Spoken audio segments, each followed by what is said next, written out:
Voltamos com o Roda Viva Pernambuco. Hoje a candidata ao governo do estado, Daniele Portela, que pertence ao PSOL, conosco aqui no centro do Roda Viva Pernambuco. Nos próximos dias, nas próximas semanas, iremos ouvir todos os candidatos. Na próxima terça-feira, dia 28 de agosto, Simone Fontana, que pertence ao PSTU. No dia 4 de setembro, aqui no centro do Roda Viva Pernambuco, Júlio Lócio, candidato ao governo que pertence ao Rede Sustentabilidade. No dia 11 de setembro, candidato à reeleição, Paulo Câmara, que pertence ao PSB.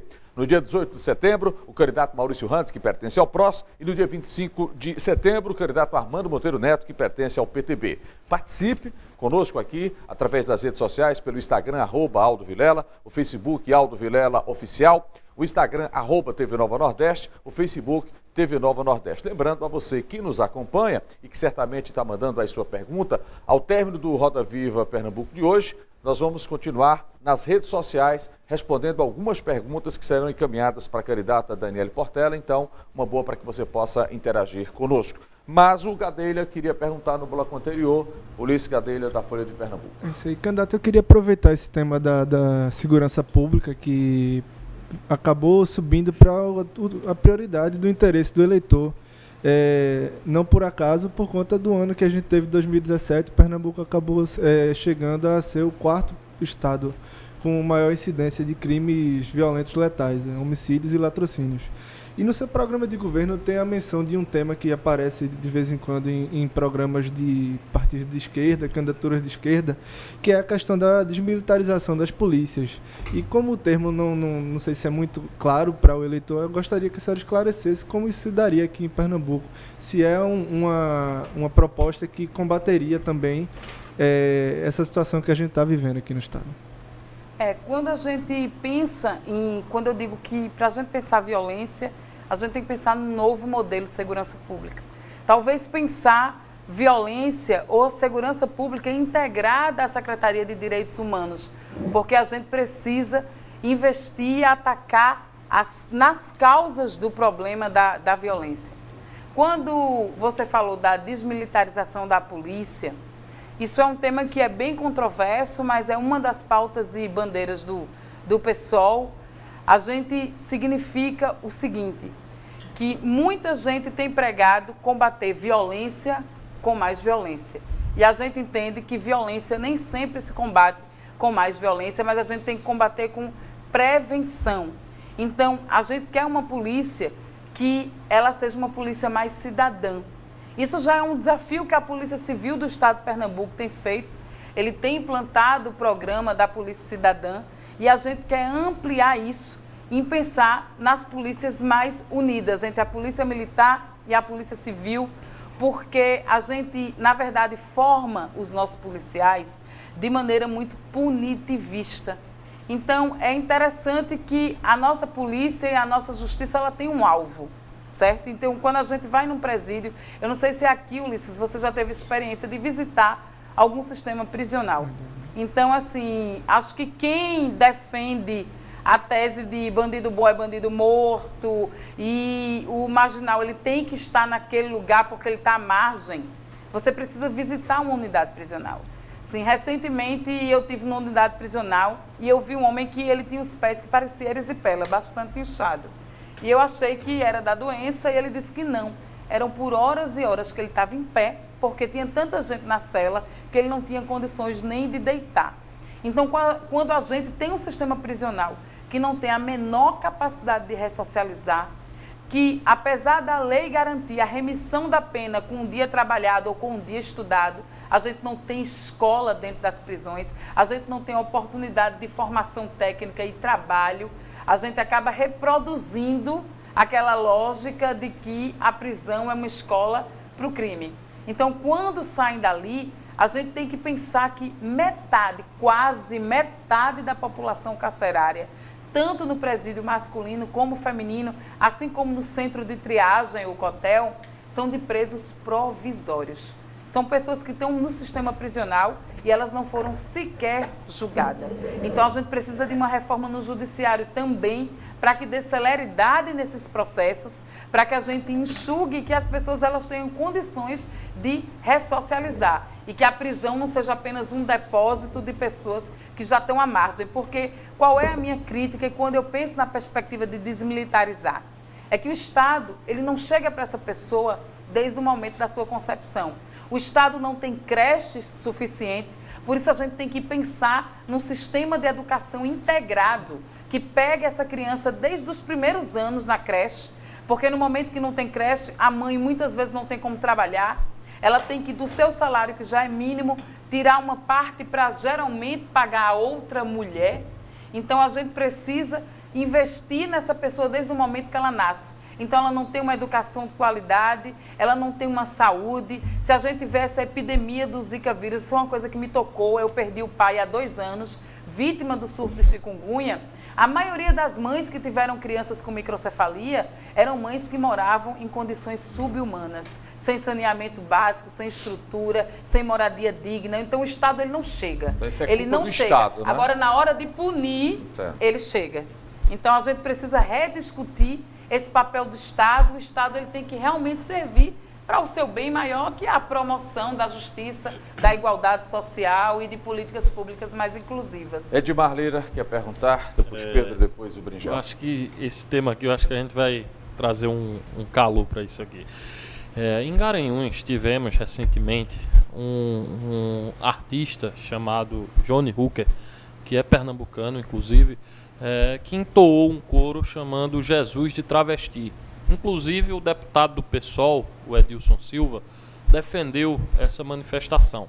Você acredita que esse é o melhor caminho para se discutir ideologia de gênero? Edmar, eu posso te falar com muita propriedade como testemunha ocular. Eu estava na apresentação da peça, O Evangelho segundo Jesus Cristo, e eu estava na frente do palco, no momento do show do cantor Johnny Hooker. Então, eu fui testemunha ocular dos 2 fatos. E eu preciso te relatar uma coisa. Quando eu chego naquele espaço, eu vi uma coisa que eu nunca vi na vida. Você chegar para assistir um espetáculo de teatro, um espetáculo artístico, e ter 20 viaturas de polícia paradas na frente. Então, a gente entrou com muito policiamento. Tinha acontecido uma primeira apresentação, eu cheguei na segunda. No intervalo entre as apresentações, uma ordem liminar, que hora autorizava, hora proibia. Esse espetáculo, desde quando foi estreado, ele vem sendo apresentado com sucessivas ordens, à base de ordens liminares, para que ele possa seguir. Então, quando eu chego nesse espetáculo, eu vou te dizer o meu relato. Eu nunca vi uma peça com tanto cristianismo, com tanta verdade e com tanta mensagem bíblica. A peça nada mais é do que leituras de trechos bíblicos. A única coisa que incomoda socialmente é que o corpo que representa Jesus Cristo de Nazaré é o corpo de uma travesti. Então, quando Jesus diz que ele é a imagem e semelhança dos homens, por que ele não pode ser a imagem e semelhança daquele corpo? E a peça ela traz a reflexão sobre o seguinte, ela já começa dizendo, vocês não esperavam me encontrar aqui, vocês achavam que eu ia só estar na igreja. E ela começa a refletir de quando Jesus, à sua época, os relatos bíblicos dizem que ele andava do lado de quem? Das minorias oprimidas. Jesus ele foi crucificado e eu, como professora de história, sei, e acho que todo mundo aqui sabe, que a crucificação era uma vergonha. Era a morte mais sofrida para os piores marginais da época. E foi assim que a pessoa que a gente disse é o Cristo morreu. Então, como diante dessa mensagem que traz, de uma mensagem de um evangelho que é mais de encontro do que de confronto, a gente se sente ofendido porque uma mulher travesti, ela está representando uma peça. Agora, desculpa, então, Daniela, isso foi muito violento. Desculpe interromper, porque, claro, a gente ainda tem muita gente querendo perguntar. Eu acho que diretamente o que o Edmar quer saber, a manifestação do artista, a senhora foi a favor ou foi contra? Eu fiz esse, talvez eu precise ser mais direta, mas eu fiz esse Na link ligação. para contextualizar. Tá. Mas o que o artista fez na praça, a senhora, naquele momento, fica a favor do artista, fica contra o artista, acha que houve exagero ou não? Eu acho que há exagero também na nossa interpretação. Tá, exagero dos dois lados. Dos dois lados. Por Tá. quê? Só fechando. O Estado, na figura da Fundarp, ele cumpriu em excesso aquela liminar. Eu estava lá, foram retiradas as estruturas daquele espetáculo e tinham idosos, tinham crianças e mandou todo mundo ficar em pé. Retiraram as cadeiras, estava chovendo no frio de Garanhuns e ela teve que estrear sem som, na chuva, porque nem embaixo do toldo, na cobertura Mas a é gente porque aí pôde. foi uma sequência de Então, entrave, né? Liminar, entra, vai de um então, lado assim, pro outro, terminou depois nisso, dessa né? sequência, que para quem estava lá foi muito violento, Certo. foi bastante violenta, com polícia, com tudo aquilo, eu acho que naquele calor... Justifica, então, no seu entender, a ação do artista, do cantor. Eu acho que o cantor, quando ele quer dizer ali, a expressividade dele é discutir, como você falou, a questão de gênero, da gente pensar e tirar essa ótica da moral, porque hoje a gente criminaliza, você vê que o Brasil é um dos países que mais mata mulheres transexuais e travestis, mas veja que contraditório, é o país que mais consome pornografia com mulheres trans e travestis. Então a gente precisa tirar essa cortina do moralismo, a gente precisa entender que esses corpos existem, inclusive que são corpos políticos. Agora a gente tem, inclusive, dentro do nosso partido, candidaturas. Agora, nessa eleição de 2018, a gente tem a primeira advogada trans do estado de Pernambuco que está concorrendo, a gente tem travesti, porque a gente entende que a gente precisa ocupar a política com os nossos corpos. Perfeito. E as minorias que foram historicamente silenciadas, elas precisam ter voz. Mas eu Edmar, queria conclui só, para depois só eu ir para entender Pedro. se você acha que um artista utilizar um momento daquele, fazer aquela afirmação de que Jesus é travesti, é o melhor caminho para se discutir ideologia de gênero. Não, eu não acho que... Eu acho que um artista ele é livre na sua expressão, a gente não pode pensar em arte pensando em perspectiva de censura, mas eu acho que a gente tem que discutir ideologia de gênero nos espaços de formação. Por isso a gente é completamente contra a escola sem partido, porque a gente é a favor de uma escola sem mordaça e a gente entende que essas questões elas têm que ser discutidas não só na família, não só sobre a perspectiva Todos de uma os religião, âmbitos, né? mas em todos os ângulos, e a escola é um espaço para discutir essas questões. Pedro Gustavo, sua pergunta. Candidata, num eventual governo do PSOL e do PSB no próximo ano, com quem a senhora sentaria para dialogar e formar o governo em termos partidários e sociais? E com quais partidos e segmentos sociais iria para o enfrentamento político? Essa pergunta tem se repetido algumas vezes para mim, porque nós afirmamos que nós não fazemos alianças amplas, né? Que nossas alianças se dão no campo da esquerda, no campo da luta, da resistência, mas no eventual governo do PSOL, a gente sendo governadora do Estado, é óbvio que a gente precisa dialogar com os outros partidos. Mas eu acho que uma principal medida de um governo que se diga socialista é escutar a população. Então, acho que a gente precisa ampliar essa escuta popular, a gente precisa ampliar a participação popular nos conselhos e acho que a gente, escutando a população, refletindo isso, a gente consegue dialogar com todos os partidos para que eles consigam entender a demanda que vem não só das urnas, mas vem das ruas. E a gente se solidifica também, hoje, essa questão de identidade, é uma coisa que a gente tem falado muito, uma coisa chamada lugar de fala, que por muito tempo se chamou de viés, hoje é uma expressão que a gente escuta muito, representatividade. Então isso importa muito. E a gente vê agora essa representatividade chegando à nossa campanha.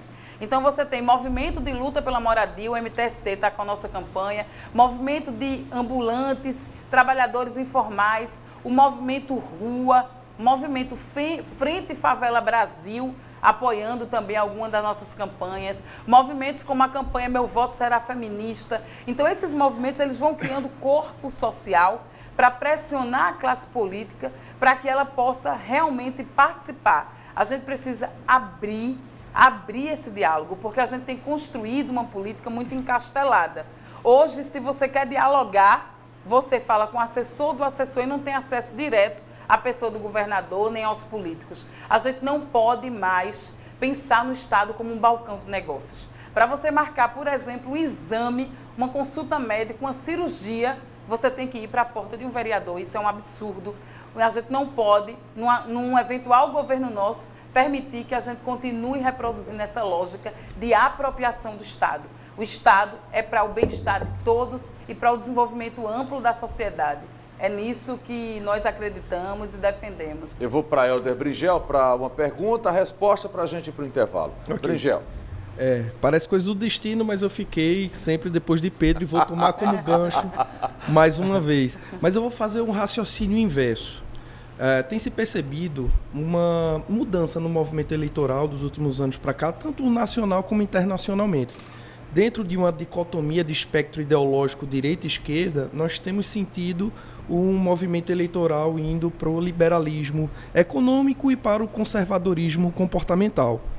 E dentro da eleição, dentro da disputa eleitoral para governo aqui em Pernambuco, a gente tem duas coligações que estão à frente nas pesquisas, né? A Frente Popular e o Pernambuco Vai Mudar, né? Mais de 20%, 27% e 21%, respectivamente. Quase 50%, né? Isso. E aí, num eventual, hipotético, tá? Acaso o PSOL não figure no segundo turno, que lado escolher? O lado do espectro ideológico de uma coligação que está mais voltada ao liberalismo econômico e talvez ao conservadorismo de comportamento, ou um outro lado, uma outra coligação que teve bem recentemente uma posição bem distinta do espectro da esquerda quando do processo de impedimento de Lula, de Dilma, do afastamento de Dilma. Então, talvez o PSOL esteja entre a cruz e a espada, né? Que lado seguir, que lado tomar num eventual segundo turno, não estando o PSOL disputando nessa fase. O que é que você diria? O PSOL vai seguir que caminho? Vai apoiar? Não vai apoiar? Porque se apoia um dos lados, talvez consiga capital eleitoral suficiente para uma coligação voltada ao espectro de direita, né? E se apoiar um outro lado da partida, e aí da coligação consegue apoiar uma coligação que não seguiu de maneira mais organizada e centralizada o espectro da esquerda. Como resolver o problema, né? Helder, eu posso te dizer com toda certeza que toda candidatura que entra para disputar, ela não entra na perspectiva de não estar no segundo turno. Mas não estando no segundo turno, diante desse cenário que você denominou muito bem entre a cruz e a espada, eu te digo uma coisa. Eu teria que discutir isso com a base do meu partido, que no meu partido Sim. Isso não é decidido de cima para baixo. Isso é decidido com a ampla militância dos filiados ao partido político. Mas eu já posso te adiantar que, diante desse cenário, o PSOL não pode votar ou indicar voto em partidos que retiraram direitos da classe trabalhadora. Então, em 2016, a gente vive um momento crucial na história do Brasil, onde se foi tirada uma presidenta legitimamente eleita. A palavra golpe, eu acho que ela ficou muito em moda. E é uma palavra que, para mim, é muito cara, já que eu sou filha do processo de redemocratização. O meu pai foi preso político pela ditadura militar brasileira. O meu pai foi torturado. O meu pai faleceu há 2 anos sem conseguir falar sobre os horrores que ele viveu num golpe. Então, a gente tem que ter muito cuidado com essa palavra banalizou. Houve um golpe democrático em 2016 e a gente tem que saber que partidos foram fundamentais para a articulação do que aconteceu. E depois disso, eu não posso dizer que o golpe parou com o impeachment. O golpe ele continua sendo dado até hoje. Ele continua sendo dado com todas as pautas de retrocesso. A primeira medida do governo do atual presidente Michel Temer, um governo que nós não consideramos legítimos, foi congelar e botar um teto nos gastos e investimentos públicos por 20 anos. A gente sabe que isso vai repercutir na saúde, na educação, seguridade social. Se está pior, ainda pode piorar. E os partidos que compactuaram com isso, eles têm que ter responsabilidade nessa eleição de 2018. A reforma trabalhista, que retira direitos históricos da classe trabalhadora. Vamos ver quem são os políticos que estão aí, que votaram nisso. Políticos que votarão numa eventual reforma da Previdência que está em vias de acontecer. Então, essas pautas de retrocesso, de retirada de direitos, fazem parte de uma agenda do golpe, que não foi só tirar uma presidente. Então, o PSOL, ele esteve junto com o PCB, junto com os movimentos sociais, na defesa da democracia, e a gente sempre vai ser capaz de fazer alianças em defesa da democracia contra essas agendas de retrocesso. Então, esses dois partidos que estão aí, todo mundo agora quer andar muito próximo de Lula, dada a popularidade que o ex-presidente Lula tem, principalmente no Nordeste, e quer se afastar muito do palanque de Temer, mas os dois estiveram muito próximos e foram responsáveis pela mais profunda crise que o Brasil enfrenta. E o PSOL não tem como apoiar isso. Deixa eu pedir sua permissão, vou para mais um intervalo. A gente volta daqui a pouco com o último bloco do Roda Viva Pernambuco. Hoje a candidata Daniele Portela, que pertence ao PSOL. Daqui a pouco a gente volta.